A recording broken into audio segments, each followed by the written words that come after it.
Genesis chapter 12.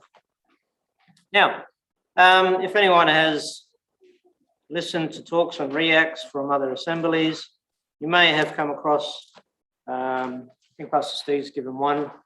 A few others have given talks about the stones of witness. And it's sort of this idea of looking at key geological formations, or rather specific rocks that are mentioned in the Bible and that were around at various events that had significance throughout the Bible. And some of these were used for altars, some of these were used for pillows, some of these were used for making a memorial, different things. I'd like to explore a similar theme, but with trees. So we're going to have a look at some trees. The title of my talk is Tales of the Terebinth. No, it's not about a bridge. All right. Genesis 12 and verse 1. So, now the Lord had said unto Abraham, get thee out of thy country, and from thy kindred, and from thy father's house, unto a land that I will show thee. And I will make of thee a great nation, and I will bless thee and make thy name great, and thou shalt be a blessing. And I will bless them that bless thee, and curse him that curseth thee, and in thee shall all the families of the earth be blessed. So Abram departed as the Lord had spoken unto him, and Lot went with him. And Abram was 75 years old when he departed out of Haran. And Abram took Sarai his wife, and Lot his brother's son, and all their substance that they had gathered, and the souls that they had gotten in Haran, and they went forth to go into the land of Canaan. And into the land of Canaan they came. So they made it. And Abram passed through the land unto the place of Sichem, or Shechem in your margin, unto the plain of Moriah, or Moriah, whatever his name is. And the Canaanite was then in the land. Okay. There's no trees here. Where are the trees? What are there? So what we have here, I'll just read verse 7 because I meant to finish there. And the Lord appeared unto Abram and said, unto thy seed will I give this land. And there builded he an altar unto the Lord, who appeared unto him. So I have a situation where Abram was called out of the land of the Chaldees, specifically Ur, and they came to Haran, and then they came out of Haran and they went into Canaan. And we know that Canaan is the promised land. It's this area of the Middle East that was quite fertile, had good arable land and things like that. And Abram comes into this region and God talks to him. Now, in my margin reference, and perhaps in yours, the plain of Moreh is Alon Moreh, the terebinth tree of Moreh. So, in your mind, as you imagine this plain, you can start popping some trees in there as well. And what I want to look at is this idea of these trees that were just in the area, sort of being privy to witnessing this interaction, where this guy turns up, and he had a lot of people with him. We sort of forget about that. We go, oh, Abram was in his tent, and then so there was Sarai, and they went here and they went to Egypt. They had heaps of people with him.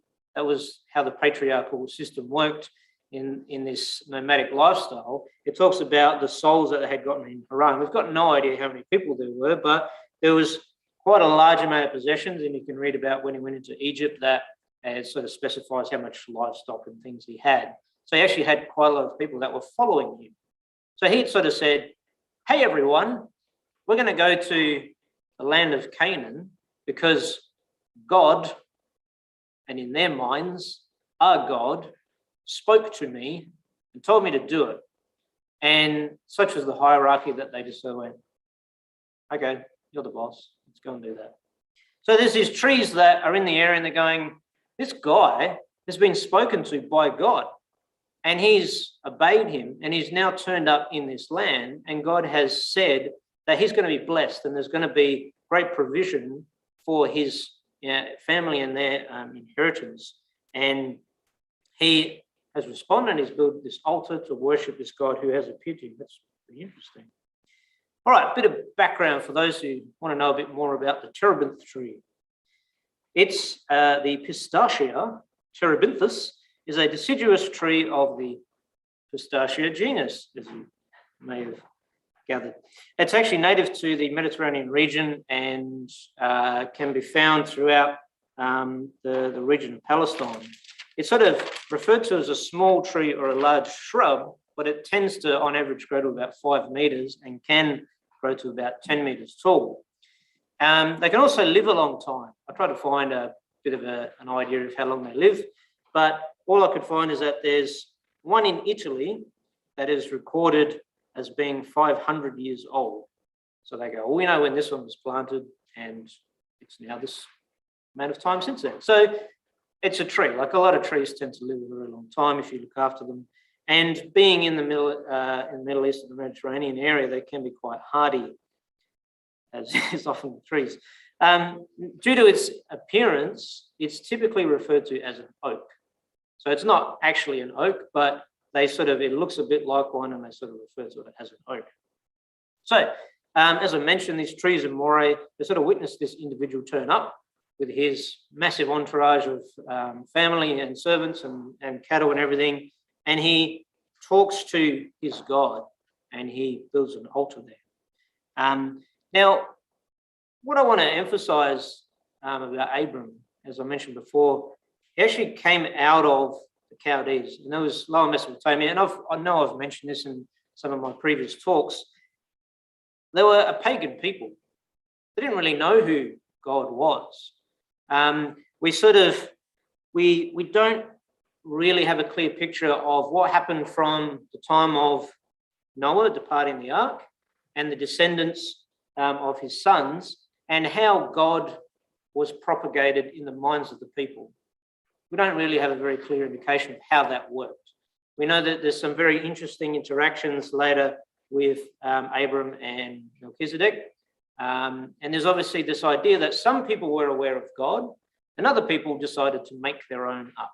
And we have these societies and cultures that had created the idea of gods, and they started to attribute various values to those, and they would build various ways of worshipping them and creating little idols and things like that. And that actually occurred throughout the descendants of Noah and the people around about this area, because that's where the Mesopotamians were from. And as mentioned in other talks, that persisted all the way through to the Babylonian era and a long time after that. So what we have here is Abram having an interaction with God and going, well, you're different to the other gods that we worship. And Dave's quite fond of a particular story that's in the apocryphal edition of the narrative of Abram and his father, and the way that the worshipping of idols happened in that. But that's what he came out of. And so he goes, well, I know my family worship these gods and nothing, they never do anything. But now you're saying you're the God and that you are going to do something for me and my family if I obey. And so the trees witness someone obeying the call of a God and acting in faith towards that. I guess that's part of the theme I want to look at. I've mentioned that, yes. All right, chapter 13. Just to pick up another spot with this translation of the plains of something, just in verse 14 of Genesis chapter 13. And the Lord said unto Abram, after that Lot was separated from him, lift up now thine eyes and look from the place where thou art northward and southward and eastward and westward. For all the land which thou seest, to thee will I give it, and to thy seed forever. And I will make thy seed as the dust of the earth, so that if a man can number the dust of the earth, then shall thy seed also be numbered. Arise, walk through the land in the length of it and in the breadth of it, for I will give it unto thee. And Abram removed his tent and came and dwelt in the plain of Mamre, which is in Hebron, and built there an altar unto the Lord. And here we have Alon Mamre, the terebinth trees of Mamre. We have this similar translation. And what I want to have a look at in this is that, so So Abram's already in Canaan and sort of, they've divvied up the land because Lot needed a lot more place for his sheep to graze. And so they chose the spots. But the Lord said, look around you, every direction, every cardinal direction. Or maybe he had to close his eyes and then rotate and then open them again. You can't have the northwest or the south. No. So he said, wherever you are, look around. Everything that you see, that's going to be yours. Now, I don't know how far he could see, but to give you a bit of an idea, and I'm not saying this is what this means or anything, if the Terebinth trees of Moray were able to send their information through the wind, as some trees are able to do with pheromones or whatever, and talk to the Terebinth trees of Mamre, it's about 78 kilometres. So if you look in your Bible, depending on where they reckon things are placed in the old maps, you've got Moray is in Shechem in the north, and Mamre is in Hebron, which is closer to Jerusalem in Judah. And so that's about 78 kilometres. So it's a large area of land, regardless. Whether Abram was able to walk that whole distance and everything he looked at, that's what he got to have. We know that's true anyway, because it was all encompassed in the land of Canaan, and furthermore, the boundaries extended part of that area. But these trees are going, it's a lot of land. Did you guys hear that? He's going to get all of this. Suspenseful idea. Anyway, chapter 35. But once again, we see a man following the instruction to see the promises of God purely based on faith. And it's interesting that you look at this and go, God called Abram out of Haran and Ur. He didn't do any miracles straight away. Abram acted on faith first. He went, well, the first miracle is that some being is talking to me, and I'm not hallucinating. I've encountered it several times, and I trust in what is being expounded to me. All right, I'm going to have to start narrowing the narrative, so you're going to have to rely on some background knowledge. We're going to jump to this story very briefly, chapter 35. I have mentioned this quite recently as well, and this is sort of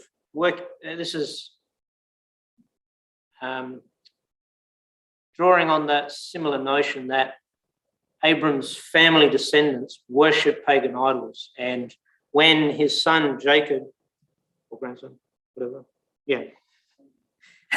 his descendant Jacob was told to go back to the Chaldean area of Mesopotamia to get a wife, we see that her family were involved in the worshipping of idols.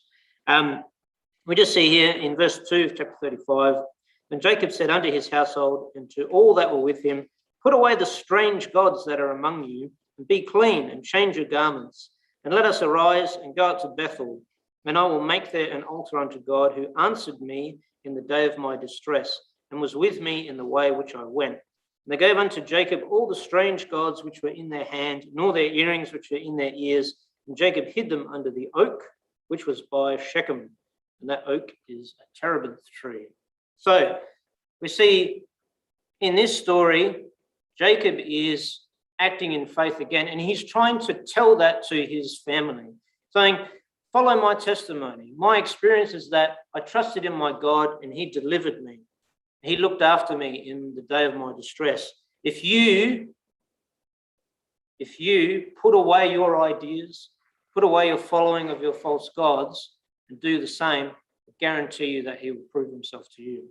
And we know that that's what happened. As I mentioned in previous talk, as they journeyed, the terror of God was upon the cities that they went past, and nobody came out and attacked them. And so there's this terebinth tree who goes, hey, as someone digs and shoves some household idols underneath him. But he goes, this tree has witnessed someone once again stepping out in faith and saying, let's trust in this God, and he can be your God as well. Judges chapter 6. I'm going to start accelerating through a number of other stories. All right. Now, I'm definitely not going to go through this whole story because we're very, very familiar with it. But in Judges chapter 6, verse 11, we catch up with the descendants after the Exodus, after repossessing the land that Abram had been told would be his and his descendants. They are now dwelling in this land. But we see this cycle where they fall back on their own ideas and departing from God. And as we heard in the first talk, that you do the wrong thing and then bad stuff is going to happen. And when the people repented and relented, God would raise them up again. And so we see Gideon selected. But here we have in verse 11 of chapter 6, there came an angel of the Lord and sat under an oak, which was in Ophrah, that pertained unto Joash the Abiezrite, and his son Gideon threshed wheat by the winepress to hide it from the Midianites. And we'll just jump down to verse 18. He has this conversation with this angel. Depart not hence, I pray thee, until I come unto thee, and bring forth my present, and set it before thee. And he said, I will tarry until thou come again. And Gideon went in and made ready a kid and unleavened cakes of an ephah of flour. The flesh he put in a basket, and he put the broth in a pot, and brought it out unto him under the oak, and presented it. So I have another oak here who his day got quite interesting because this angel turns up. Now, I don't know whether the angel turned up further and then walked in and sat under the oak, or whether he just, hey, Gideon, what you doing? And it's just this angel just sitting under this oak watching him. And Gideon would have been quite embarrassed because he's trying to hide threshing wheat from the Midianites because they'll come and steal all his food. And he goes, oh, someone's seen me, and he sees this person. And, we know that there's this interaction where he talks to this angel and he says, I've heard all the stories. But I can't see any of them. I can't see the miracles and the blessings that my parents told me about because I've grown up in a society that has fallen away from following God. And now we are in this time of cursing. We're in this time of oppression. And that's been my whole life. And it's no wonder he didn't really have a lot of confidence because he had a life of fear. Yet this tree is witness to this angel talking to him and Gideon going, well, I'll give it a go. Let's see what happens. If God can prove himself to me, then I'll trust in him. And it took him a while to get to that point. But he sees a wonderful miracle. It's quite interesting because he goes and makes this meal. He puts it down on a rock next to this oak tree, and the angel just goes, kapow, and touches it with his staff and consumes it. And then Gideon freaks out and thinks he's going to die. There's this real sort of tradition where you go, if you think you've seen an angel, you're probably going to die. Like, oh no, I've talked to an angel, I'm going to die. It's like, well, I would have killed you already if that was the case, but just calm down. So Gideon realizes that God has not abandoned his people. And he, as we know, he goes on to raise up an army, and very much so, God brings about the victory, not through any of Gideon's strength. 1 Samuel chapter 17. So as we're going through these examples of these situations where people are taking an opportunity to step out in faith, to allow God to prove himself, there's this a bit of a trend here. 1 Samuel chapter 17, verse 1. Now the Philistines gathered together their armies to battle, and were gathered together in Shochoh, which belonged to Judah, and pitched between Shochoh and Azekah in Ephes-Dammim. And Saul and the men of Israel were gathered together and pitched by the valley of Elah, and set the battle in array against the Philistines. We are very, very, very familiar with this story. Now the trees, if you know already, the Hebrew word Elah is the word for Terebinth. So this is actually the valley of the Terebinth. So there's all these trees who thought it was great because they suddenly had all these friends. They go, how are your friends doing? Yeah, they're good. There's the Philistines on one side, the Israelites on the other, and they're just standing there like trees. They're like, these guys are going to be trees like us. Isn't this cool? No one's doing anything. They're just standing around. And we know that David turns up. He goes, why is everyone standing around? No, because that big dude says that if we lose single combat, then they'll get to kill us all. So why is no one killing him? Come on. And David reminds the people that God is with them. And he shows them the testimony. He says, well, all I know from my experience is that when my life was threatened, God delivered me. You know, I killed a lion, a bear, a wolf, and a vicious rabbit, or whatever it was. He goes, all I know from my experience is that whenever there was a threat that was beyond my physical ability, God delivered me. And he'll do the same here. And we know the story very well, that a mighty victory was wrought through that faith. And the trees would have said, did you see that? Hey guys, did you see that? The valley? Yeah, well, our friends have run away, because David stepped out in faith and God showed his power. 2 Samuel.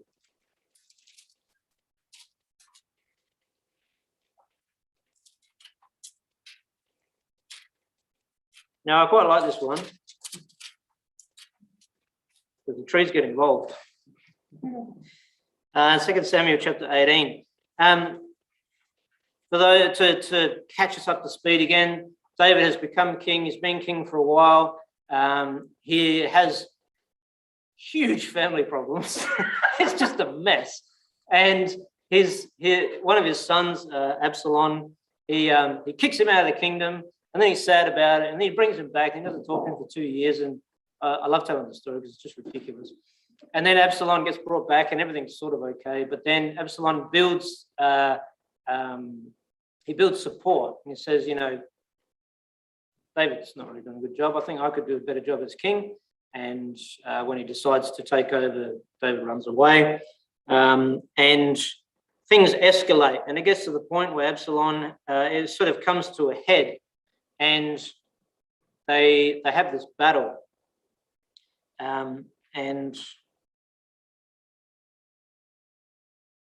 just read that. Verse 6. So the people went out into the field against Israel, and the battle was in the wood of Ephraim, where the people of Israel were slain before the servants of David, and there was a great slaughter that day of 20,000 men. For the battle was there scattered over the face of all the country, and the wood devoured more people that day than the sword devoured. Now, I don't know what that means. I don't know whether the trees started attacking them or whether they just got eaten by wolves, or perhaps it was just a series of unfortunate accidents with people falling over and getting impaled by sticks all the time. But whatever the case was, the trees, the wood got involved, and these people that had tried to usurp David, which God had said, no, he is the anointed, and from his line will be my son. The trees go, yeah, we'll get in on that. Let's you grab. I mean, you can think of Ents getting involved from Lord of the Rings or some other fantastical idea, but that's what it says, that the wood devoured more people that day than the sword. Like they all just ran into the forest and they were never seen again. And we don't know what happened, but we see this thing and they go, no, God has said that David is going to be you already said it before. He's going to establish the line that my son will come from. And the tree said, yeah, well, we're with God. We're not going to allow Absalom to get involved. And obviously, we have to have the mightiest hero of the trees. And verse 9. And Absalom met the servants of David, and Absalom rode upon a mule, and the mule went under the thick boughs of a great oak, and his head caught hold of the oak, and he was taken up between the heaven and the earth. That doesn't mean he was flung into the air. It just means that he was just hanging there. And the mule that was under him went away. It's a classic scripture. where he's riding along on a donkey, which is not very noble, but his hair gets caught in this tree, or the tree goes yoink, and the donkey just keeps running away. He's hanging there. And verse 10, and a certain man saw it and told Joab, and he said, behold, I saw Absalom hanged in an oak, and this is a terebinth tree. And just in verse 14, then said Joab, I may not tarry thus with thee. And he took 3 darts in his hand, or spears, and thrust them through the heart of Absalom while he was yet alive in the midst of the oak. So all the trees that had attacked all the people, this is the mightiest hero that grabbed the usurper by the hair. And if you know anything about Absalom, he loved his hair. He was the most beautiful man in all of Judea. And he had a fantastic hairdo. And this proud, vain man was undone by his hair. And as we know, David would remain king. So it's interesting. So this terebinth tree is involved, and he says, no usurpers here. We're going to have what God has promised continue. Unfortunately, we go to Isaiah, not all the oaks saw good things.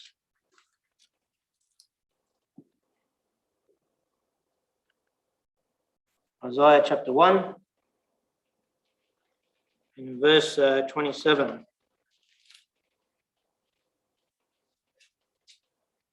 Zion shall be redeemed with judgment, and her converts with righteousness, and the destruction of the transgressors and the sinners shall be together, and they that forsake the Lord shall be consumed. For they shall be ashamed of the oaks which you have desired, and you shall be confounded for the gardens that you have chosen. For you shall be as an oak whose leaf fadeth, and as a garden that hath no water. And the strong shall be made as tow, and the maker of it as a spark, and they shall both burn together, and none shall quench them.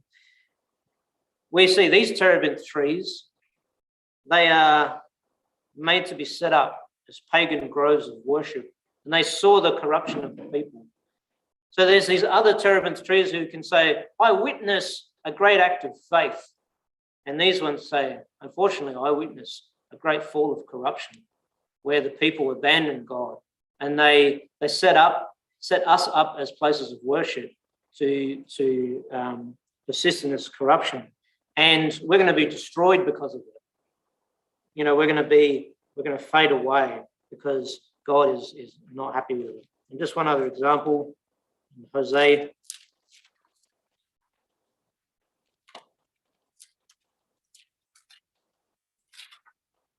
Hosea, which is before Hosea. Somewhere. Why is it so small? There it is. All right. Hosea chapter 4. And I only want to read one verse because the rest of it it's just too much. It's just too bad. So we'll just read verse 13. They sacrifice upon the tops of the mountains and burn incense upon the hills, under oaks and poplars and elms, because the shadow thereof is good. Therefore your daughters shall commit whoredom, and your spouses shall commit adultery. These ones, it's even worse. They say, they try to use us to hide from God. You know, we were witness to these horrible acts where they're doing these unworthy things and these horrible things, and they're once again taking away from the relationship that they're supposed to have with you. And it's just shameful, and we don't want to be a part of it. We don't want to be a witness of these things, and it's no good. Acts chapter 10. It's going to start finishing up. Now, these next trees are not specifically oaks. They're not specifically terebinths at all, but they are important. So we have these examples. It's just an interesting thread of these particular trees that were witness to various things. And typically it was where someone acted in faith and a victory was wrought, or a blessing had begun, or they saw a relationship come together or start with God. Acts chapter 10, verse 37. That word I say, you know, which was published throughout all Judea, began from Galilee after the baptism which John preached. how God anointed Jesus of Nazareth with the Holy Ghost and with power, and went about doing good, and healing all that were oppressed of the devil, for God was with him. And we are witnesses of all things which he did, both in the land of the Jews and in Jerusalem, who they slew and hanged on a tree. We know that Jesus was obedient to the cross and saw a great victory over death for all. Now, whatever wood that cross came from, whatever tree that came, you know what I mean. It probably wasn't a terebinth tree. You know, they weren't renowned for building structures or whatever. But that wood that Jesus was hung upon, which was a reflection of that symbolism of being hanged on a tree, which was known as a curse, it also saw witness to a wonderful victory, where it said, it is done. Jesus said, it is done, it is finished. You know, I've stayed the course. I have acknowledged that God's plan is above my own life, and I will see it through to the end. And, you know, it's a wonderful, important battle that was won that day. We'll just go to Psalms chapter 1. Once again, you're probably very familiar with this one. If not, it'll remind you of the chorus.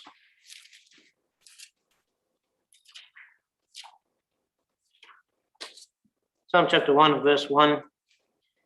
Blessed is the man that walketh not in the counsel of the ungodly, nor standeth in the way of sinners, nor sitteth in the seat of the scornful. But his delight is in the law of the Lord, and in his law doth he meditate day and night. For he shall be like a tree planted by the rivers of water, that bringeth forth his fruit in his season. His leaf also shall not wither, and whatsoever he doeth shall prosper. The ungodly are not so, but are like the chaff which the wind driveth away. Therefore the ungodly shall not stand in the judgment, nor sinners in the congregation of the righteous. For the Lord knoweth the way of the righteous, but the way of the ungodly shall perish. In this symbolism, our life can be like a tree. And I guess, you know, your life symbolizes a tree, stands there, and things pass it by, if you think of it in a singular person. You know, yes, we move through this world, but also the world moves around us, however you want to look at it. But if you were a tree, that would be your experience of events. And the being grounded in good soil and being nourished by good water allows you to grow and become strong and live a long time. And I guess the question is what does our tree experience? What does it witness in our life? Does it see the testimony being shared with another, saying, come and trust my God, come and see what he can do for you? Or does it see, shameful pagan groves where people have, in their spiritual walk in the Lord, they've decided, I actually want to go and worship something else. I want to go and hope my life is shaded from God seeing it. But, the tree is a witness to these things, and God sees everything anyway. Is our tree that witnesses our life, seeing a great sacrifice for others, or does it demonstrate to others our trust in the Lord?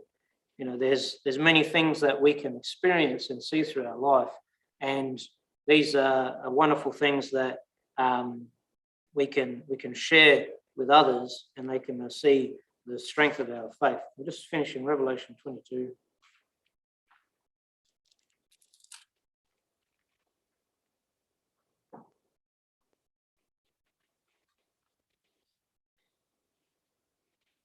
As I mentioned, none of these ones that I'm talking about are particularly terebinth trees, but if you're going to talk about a tree that's going to witness anything great, this is the one. This is the one that was there at the beginning, as far as we're aware, in the Garden of Eden, or whether it's been hidden away, whether it's been folded into another dimension to come back later. But whatever the case, the tree of life. Sorry, I've lost my spot. Revelation 22. Verse 1, and he showed me a pure river of water of life, clear as crystal, proceeding out of the throne of God and of the Lamb. And in the midst of the street of it, and on either side of the river, was there the tree of life, which bare 12 manner of fruits and yielded her fruit every month. And the leaves of the tree were for the healing of the nations. And verse 14, just to finish, blessed are they that do his commandments, that they may have right to the tree of life, and may enter in through the gates into the city. This is the tree that witnesses the culmination of God's plan, from seeing people respond to his calling, claiming the victory, and enduring to the end. And we want to be those that this tree gets to see. Amen.